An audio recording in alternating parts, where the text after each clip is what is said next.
മലയാളികൾ വളരെയധികം ഇഷ്ടപ്പെടുന്ന ഒരു ഫോൺ ബ്രാൻഡാണ് ഐഫോൺ. ഐഫോൺ നിർമ്മിക്കുന്ന പ്രധാന രാജ്യങ്ങളിൽ ഒന്നാണ് ചൈന. ചൈനയിൽ ഇപ്പോൾ അമേരിക്കയുടെ വലിയ രീതിയിലുള്ള പ്രതിഷേധങ്ങൾ അലയടിക്കുന്നത് കൊണ്ട് തന്നെ ഇപ്പോൾ ചൈനയിൽ എന്താണ് സംഭവിക്കുന്നത് എന്നുള്ളതും, അതുപോലെ തന്നെ ചൈന നിർമ്മിക്കുന്ന ഐഫോണുകൾക്ക് ഇനി നമ്മുടെ ഇന്ത്യയിലടക്കം വലിയ രീതിയിലുള്ള താരിഫുകൾ നേരിടേണ്ടി വരുമോ എന്ന ചോദ്യം നിലനിൽക്കുകയാണ്.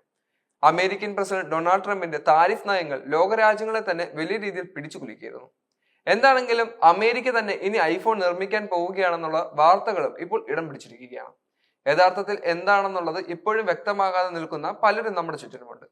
ഐഫോൺ പ്രേമികൾക്ക് സന്തോഷമാണോ സങ്കടമാണോ ഇനി ഉണ്ടാകാൻ പോകുന്നത് എന്നുള്ളതൊന്നും ചിന്തിക്കാൻ സാധിക്കില്ല. കാരണം നമ്മുടെ അയൽരാജ്യം കൂടിയായ ചൈനയ്ക്കെതിരെ ശക്തമായ പ്രതിഷേധം അമേരിക്കയിൽ നിന്നും ഉണ്ടായത് കൊണ്ട് തന്നെ ഇരു രാജ്യങ്ങളും തമ്മിലുള്ള പ്രശ്നങ്ങൾ എങ്ങനെ അവസാനിപ്പിക്കാം എന്നുള്ള ചർച്ചയിൽ നമ്മുടെ പ്രധാനമന്ത്രി നരേന്ദ്രമോദി പോലും ഇപ്പോൾ വല്ലാതെ വിയർക്കുകയാണ്. എന്തായാലും ഇതിനെല്ലാം ഒരു അവസരം എങ്ങനെയാണെന്നുള്ളതും നമ്മൾ വ്യക്തമാക്കി മനസ്സിലാക്കണം. കുറെ വർഷങ്ങളായി ഐഫോണുകളുടെ പ്രധാന നിർമ്മാണ കേന്ദ്രങ്ങളിൽ ഒന്നാണ് നമ്മുടെ അയൽരാജ്യമായ ചൈന.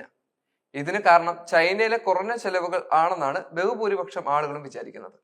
എന്നാൽ പ്രധാന കാരണം ഇതല്ല. ആപ്പിൾ സിഇഒ ടിം കുക്ക് ഇതോടകം ഇതിനെക്കുറിച്ചുള്ള കാര്യങ്ങൾ വ്യക്തമാക്കിയിട്ടുണ്ട്.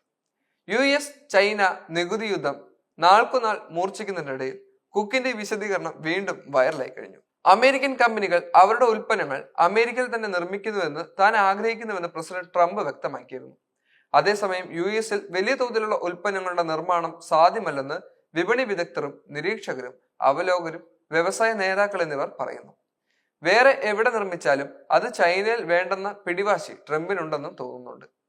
2024 ഒരു വീഡിയോയിലാണ് എന്തുകൊണ്ട് ചൈന എന്ന ചോദ്യത്തിന് ആപ്പിൾ സിഇഒ ടിം കുക്ക് ഉത്തരം നൽകുന്നത്. കമ്പനികൾ ചൈനയിലേക്ക് വരുന്നതിന്റെ പ്രധാന കാരണം കുറഞ്ഞ തൊഴിൽ ചെലവാണെന്നാണ് ജനപ്രിയ ധാരണ.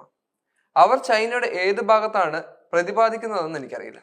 വർഷങ്ങൾക്ക് മുമ്പേ ചൈന കുറഞ്ഞ തൊഴിൽ ചെലവുള്ള രാജ്യമെന്ന വിശേഷണം അവസാനിപ്പിച്ചു. നിരവധി മുൻനിര ടെക് കമ്പനികളുടെ നിർമ്മാണ കേന്ദ്രമാണ് ചൈന. ഇതിന് കാരണം അവരുടെ വൈവിധ്യത്തിന്റെ അളവാണ്. തങ്ങളുടെ ഉൽപ്പന്നങ്ങൾക്ക് നൂതനമായ ഉപകരണങ്ങളും അത്യാധുനിക സാങ്കേതിക വിദ്യയും ആവശ്യമാണ്. കൂടാതെ കൃത്യതയും പ്രധാനമാണ്. ചൈനയിലെ ഉപകരണ വൈവിധ്യം വളരെ ആഴത്തിലുള്ളതാണെന്നും അദ്ദേഹം കൂട്ടിച്ചേർത്തു. തങ്ങളടക്കം പലരും ചൈനയെ നിർമ്മാണ കേന്ദ്രമാക്കി മാറ്റാനുള്ള കാരണം ഇത് തന്നെയാണ്. US നിങ്ങൾക്ക് ടൂളിംഗ് എഞ്ചിനീയറിംഗ്മാരുടെ ഒരു മീറ്റിംഗ് നടത്താം.